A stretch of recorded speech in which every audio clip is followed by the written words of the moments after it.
Bonjour Vincent Hervouette. Bonjour Dimitri, bonjour à tous. Vincent, c'est la crise en ce moment à la BBC. Les deux principaux dirigeants de l'audiovisuel public britannique viennent de démissionner. La Bib a perdu la tête. Oui, vous savez, la première fois que j'ai entendu parler du lait maternel masculin, je me suis demandé si j'avais bien compris, c'était à la BBC, avec un supplément de progestérone, des femmes trans, qui étaient autrefois donc des hommes, pourraient produire du lait. La Bib citait des cas aux États-Unis en 2018, aux Pays-Bas l'an dernier.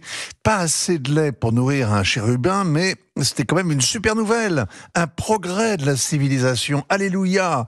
Mon cher Dimitri, sur la BBC, on entretient son anglais et on tête goulûment l'idéologie woke. On croit qu'on s'informe dans le temple de l'info impartiale.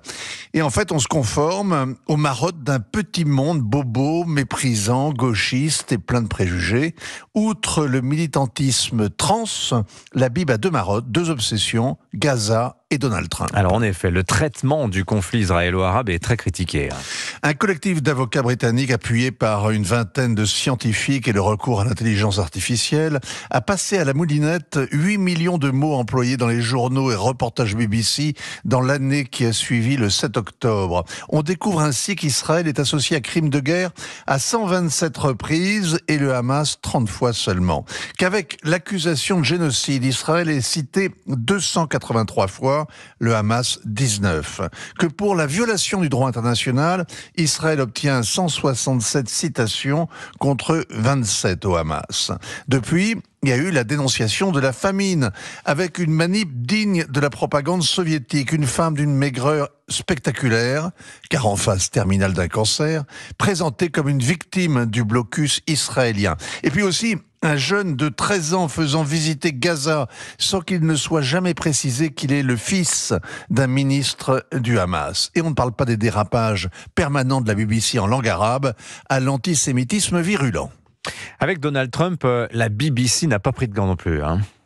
Elle a pris des ciseaux et un raccourci. Au pur, tout est pur, même le montage auquel s'est livrée l'émission Panorama, diffusée l'an dernier, qui colle deux phrases du discours du président américain le jour de l'assaut du Capitole, pour faire croire qu'il a appelé les assaillants à se battre comme des diables.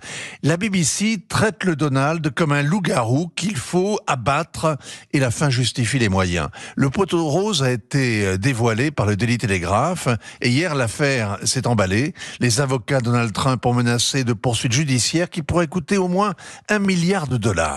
Alors les dirigeants en question ont démissionné, Vincent. Alors on n'imagine pas ça en France, c'est vrai. Mais ils ont couvert les mensonges de la rédaction, les manipulations de l'info et le militantisme de l'antenne, sans oublier les vieux scandales du présentateur pédophile à la vedette qui a fabriqué des faux pour obtenir la confession de la princesse Diana. Le directeur général, donc, la directrice de la chaîne d'info, BBC News, était payé chacun 1 700 000 € par an, avec de l'argent public, et à ce niveau de rémunération, on ne se contente pas du déni. On assume les résultats. Depuis 20 ans, la Bible a basculé à gauche. Depuis 5 ans, son image est désastreuse auprès de ceux qui payent la redevance. Ces démissions ne suffiront pas à purger la Bible. Il faudrait pourtant la sauver. Elle touche 500 millions d'auditeurs dans le monde.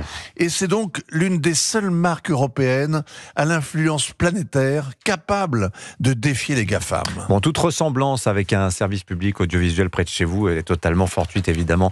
Merci beaucoup, Vincent Hervouette. Il touche beaucoup moins de monde, c'est ça la différence. Ah oui, 500 millions, incroyable. Par semaine. Merci beaucoup. Ainsi va le monde. Vincent Hervouette sur Europe 1, 8h moins le quart.